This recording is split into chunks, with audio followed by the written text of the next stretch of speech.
नमस्कार, चर्चा में आप सभी का स्वागत है। वैसे तो कहने को 365 दिन युवाओं के ही हैं और उनके ही नाम हैं, लेकिन आज का दिन कुछ खास है, कुछ खास महत्व का है, क्योंकि आज अंतर्राष्ट्रीय युवा दिवस है। ये दिन ये मौका देता है कि हम युवाओं से जुड़ी हुई तमाम मुद्दों को सामने लाएं, उनसे जुड़ी हुई कुछ जो समस्याएं हैं, कठिनाइयां उन्हें पेश आती हैं, उन पर भी हम बातचीत करें और ये देखने की कोशिश करें कि युवा आज किस दिशा की ओर जा रहे हैं। और इसी पर आज हम बातचीत भी करेंगे। 3 मेहमान यहाँ हमारे साथ बैठे हुए। आइए सबसे पहले उनका परिचय हम करा दें। अलका लांबा जी हमारे साथ बैठी है, young leader go India foundation, जो कि युवाओं को मोटिवेट करती है, उस संस्था से जुड़ी है। बहुत बहुत स्वागत है आपका अलका। हमारे साथ डॉक्टर समीर मल्होत्रा साहब बैठे हुए हैं, जो कि मनोचिकित्सक हैं जाने माने। बहुत बहुत स्वागत। और एक बहुत ही यंग पर्वतारोही हमारे साथ बैठे हैं, जिनका नाम है अर्जुन वाजपेयी, जिन्होंने 16 साल की उम्र में माउंट एवरेस्ट को फतेह कर लिया था। बहुत बहुत स्वागत है आप तीनों मेहमानों को। आपसे बातचीत करेंगे, पर इससे पहले आइए जरा युवाओं से जुड़े हुए जमाना था, मैं कहूंगी, जब बहुत कंप्लेंट करते थे क्योंकि हम उस सिस्टम का हिस्सा नहीं थे। अब हम कह रहे हैं कि 65% आबादी इस देश के युवाओं की है, जिसे आप इग्नोर नहीं कर सकते। अब वो युवा ये भी मान रहे हैं कि आधे से ज्यादा आबादी अगर मेरे खुद की है 65%, तो मैं कंप्लेंट या शिकायत कर कितने प्रतिशत से रहा हूं। अब बात यह है कि हमें खुद उस सिस्टम के अंदर शामिल हो जाना है और सिर्फ प्रश्न नहीं करना है, उस प्रश्न का जवाब खुद बन जाना है। और बहुत से युवा जो है, जिनकी भागीदारी जो है, जिस तरह से आपने देखा कि 16 दिसंबर के बाद वो पहला अपने आप, जब से मैंने इस भारत देश के लिए युवा भारत सुना है, लेकिन सुना था वो देखा मैंने 16 दिसंबर को इंडिया गेट के ऊपर या राजपथ के ऊपर मार्च करते हुए, तब मुझे भी खुद यकीन हुआ,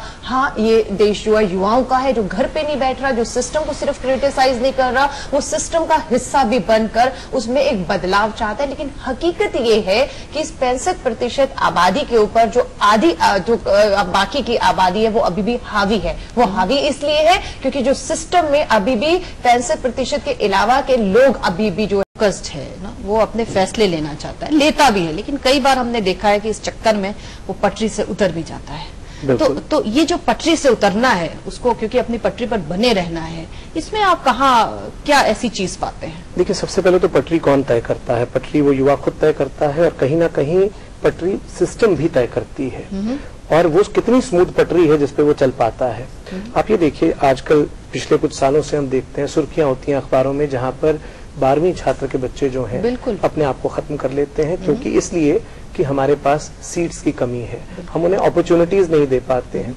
कई बार ऐसा होता है, आप कुछ लाइन चूज करना चाहते हैं करियर की, और आपको वो गोल्स जो हैं सामने नहीं दिखाई देते, जबकि आप पूरी उसके लिए कोशिश कर रहे हैं, पूरी मेहनत कर रहे हैं। दुख होता है जब 95-96% मार्क्स लेकर भी बच्चा अपने मन मुताबिक कॉलेज या कोर्स में एडमिशन नहीं ले पाता है। और एक अजीब सी फ्रस्ट्रेशन, क्योंकि युवा के अंदर एनर्जी है, और वो जो एनर्जी है जब सही रूप से चैनलाइज नहीं होगी तो कहीं ना कहीं वो फ्रस्ट्रेशन में तब्दील होती है। फ्रस्ट्रेशन के जो परिणाम है वो सामने हमें, चाहे क्राइम रेट बढ़ रहा है, चाहे वही एग्रेशन बढ़ रहा है, चाहे इम्पल्स डिसकंट्रोल प्रॉब्लम्स बढ़ रही हैं, चाहे कई प्रकार के रिलेशनशिप इश्यूज जो आज एक वर्चुअल वर्ल्ड के साथ जोड़ते हैं, उसके फायदे भी नुकसान भी हैं। पर जब आप रिलेशनशिप इश्यूज वहां देखते हैं जहां पर एक सुपरफिशियल रिलेशनशिप का दायरा बरकरार है, और वहां पर कई बार दिल टूटते भी हैं और बिखरते भी हैं। पर दिल तो हमेशा से टूटते थे लोगों के, कोई अभी नई बात नहीं होने लगी है। दिल संभालने वाले थे, पर वो और खुद भी संभालते थे, समाज भी संभालता था। आज कहीं ना कहीं वो संभालने वाले जो फिल्टर मैकेनिज्म्स हैं या जो सपोर्ट सिस्टम्स या बफरिंग मैकेनिज्म्स हैं, वो कहीं ना कहीं कम होते हुए हमें दिखाई देते हैं। और उसके पीछे मुझे लगता है परिवार जो है वो भी बिखरने लगा है, और कहीं ना कहीं एक इंडिविजुअल वर्सेस एक फैमिली अप्रोच, अगर हम उसमें भी थोड़ा सा तवज्जो दें, तो कहीं ना कहीं एक म्यूचुअल रिस्पॉन्सिबिलिटी, एक शेयरिंग केयरिंग अप्रोच होती थी सोसाइटी के अंदर, जिसमें हम एक बिखराव जरूर देखते हैं। जी अर्जुन, मतलब ये तो हम हमेशा से जानते हैं कि युवा में इतनी शक्ति होती है, एनर्जी होती है, जोश होता है, जज्बा होता है, पर आजकल बस कुछ कर दूं, आर पार की लड़ाई कर लड़, जैसे कि अभी डॉक्टर साहब भी इशारा कर रहे थे, जिस तरह के इंसिडेंट्स बढ़ रहे हैं हमारे समाज में, हम देख रहे हैं कि अपराध बहुत ज्यादा बढ़ रहे हैं। तो ये जो फ्रस्ट्रेशन है, ये कहाँ से पैदा हो रहा है? आपको क्या लगता है, ये इसको हम क्यों नहीं चैनलाइज कर पा रहे युवा? चैनलाइज ये फ्रस्ट्रेशन इस वजह से नहीं हो पा रहा है क्योंकि मैं मानता हूं कि हम लोग को राइट अपॉर्चुनिटीज नहीं मिल पा रही हैं। जो हमारा हक है, वो हम लोग को दिया नहीं जा रहा है। हम लोग जब बोलते हैं कि इंडिया 2020 तक will be the youngest nation in the whole world, 800 million population हमारी होगी, जो वो होगी यूथ की कैटेगरी के अंदर आएगी, तो हम लोगों को हमारा हक क्यों नहीं दिया जा रहा? हम लोगों को, हम सब युवा लोगों को, कितने लोगों को पॉलिटिक्स में जाना है, कितने लोगों को सिस्टम में उसका पार्ट बनना है, डिसीजन मेकिंग का पार्ट रहना है। And we are sensible, we are mature enough, we have also seen the world as the world has grown today.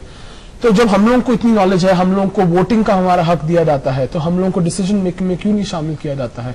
कितना युवा है, कितना युवा वर्ग है जो असल में वोट करने जाता भी है? मैं ये नहीं मानता कि सिर्फ सिस्टम की ही गलती है। हमारा आज भी कितना यूथ है जो आज तक उनके वोटर आईडी बना लिए गए हैं बट वोट नहीं करने जाते। तो मैं मानता हूं जो बंदा, सबसे पहली बात है, जो युवा वोट नहीं करता वो इन चीजों पे कमेंट नहीं कर सकता। जो वोट कर रहा है और जो इन्वॉल्व होना चाहते हैं उनको अपॉर्चुनिटीज मिल नहीं रही हैं। तो फ्रस्ट्रेशन कहीं ना कहीं डाउन दी लाइन आ ही जाता है जब आपका एक गोल क्लियर है, आपको पता है आपको क्या करना है। जो लोग कंट्रीब्यूट करना चाहते हैं, जिनके रिसोर्सेज हैं करने के लिए कंट्रीब्यूट, वो भी जब अपना एक स्टैंड नहीं ले पाते, वो भी उस सिस्टम का पार्ट बन के एक डिसीजन मेकिंग नहीं कर पा रहे और जानते हैं कि ये चीजें अमेंडमेंट्स होनी है। मतलब आप ये देखेंगे जब आजादी मिली थी तो लोगों के पास क्या हक थे? मतलब उनके पास लाइट तक नहीं होती थी पढ़ने के लिए, खंभों के नीचे बैठ के वो पढ़ा करते थे। क्या आपको नहीं लगता कि हक तो हमारे हैं, लेकिन कहीं ना कहीं एक राइट जज्बा, एक राइट अप्रोच हमारी अब रह नहीं गई? अब हमें हर चीज अपनी प्लेट पर चाहिए, सजी हुई साफ। अर्जुन ने देखो बहुत सही कहा, युवाओं में फ्रस्ट्रेशन है। उसका कारण ये है, आपने कहा कि हम लोग स्ट्रीट लाइट में भी पढ़ा करते थे, संघर्ष किया करते थे। आज इतना फ्रस्ट्रेशन क्यों है? क्योंकि आप ये भी बात मानिए कि उस जमाने पे हमारे पास अवसर और अपॉर्चुनिटीज नहीं थी। आज के युवा को ये मालूम है कि मेरे पास बहुत से एक अपॉर्चुनिटीज, अवसर हैं और मैं अपने आप को साबित कर सकता हूँ, लेकिन उसे साबित करने का मौका जो है, कि आप मौका तो दीजिए उसे साबित करने का, आप वो मौका जो है वो नहीं देते, तो वो युवा अंदर से अंदर फ्रस्ट्रेटेड होता है कि मुझे एक मौका मिलना चाहिए और उस मौके की जो है वो तलाश में रहता है और उसे मौका नहीं मिलता। और वो ये भी देखता है कि कहीं ना कहीं पार्शलिटी भी होती है। जिस तरह से आपने कहा कि आज राजनीति का भी अगर आप जिक्र करेंगे, बहुत से युवाओं को हमने संघर्ष करते हुए देखा है, बहुत लंबा संघर्ष, जिनका शायद पारिवारिक कोई राजनीतिक बैकग्राउंड भी नहीं रहा, फिर भी उस चुनौती को जो है वो समझते हुए कि यहाँ पर कितना दबाव रहता है। अगर आपका परिवार की तरफ से आपका समर्थन होना चाहिए, फिर उसके बाद आप राजनीति में अगर आते तो आपको एक अपना खुद जगह बनानी है और आपको अवसर नहीं मिलता, और कुछ ऐसे शख्स को अवसर मिल जाता है जो परिवार से संबंधित है, जो बहुत रातों में एक बड़ा लीडर बन जाते हैं, तो एक आपको भी लगता है कि यार मेरे साथ जो है। तो इसी तरह का राजनीति में वो युवा है, मैं कहूंगी, क्योंकि मैं उससे संबंध रखती हूँ, जो फ्रस्ट्रेटेड है,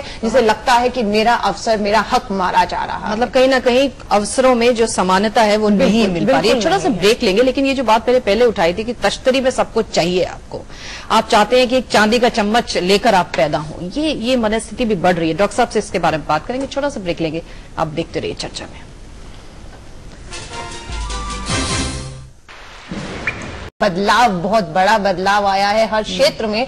युवाओं का जो एक विश्वास है वो टूटता और बिखरता चला गया, कि जिस पे आपने विश्वास किया, जिसे लीडर माना, आगे चल के कुछ ना कुछ सच्चाई, या मैं कहूं मीडिया या ट्विटर या सोशल नेटवर्किंग साइट्स ने पोल खोली है हर एक की, तो एक वो चीज हुई है कि किसे वो आदर्श माने।